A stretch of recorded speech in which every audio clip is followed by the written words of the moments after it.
বর্তমানে Indian premier league নিয়ে ব্যস্ত সময় পার করছেন ভারতীয় ব্যাটার রোহিত শর্মা। তবে মাঠের বাইরেও এক অস্বস্তিকর ঘটনার মুখোমুখি হতে হয়েছে মুম্বাই ইন্ডিয়ান্সের সাবেক অধিনায়ককে। এক ভক্তের সেলফির আবদারের মাঝেই তার হাতের দামি ঘড়ি ছিনিয়ে নেওয়ার চেষ্টা করা হয়েছে।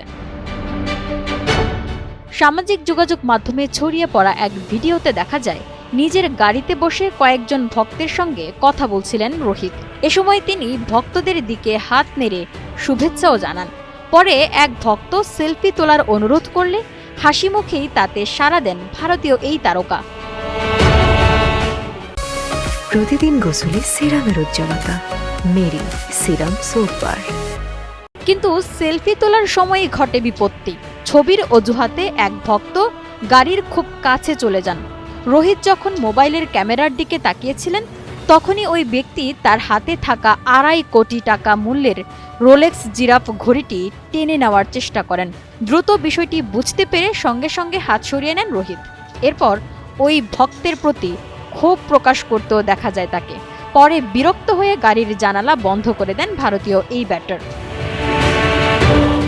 চলমান আইপিএলে এখন পর্যন্ত 5টি ম্যাচ খেলেছেন রোহিত শর্মা। সেখানে তিনি 221 রান করেছেন। তার ব্যাটিং গড় 55.25 এবং আক্রমণাত্মক ব্যাটিংয়ে রান তুলেছেন 174.1 গতিতে। মাঠে দুর্দান্ত ফর্মে থাকা রোহিত শর্মা এবার মাঠের বাইরের এক অস্বস্তিকর ঘটনার শিকার হয়েছেন।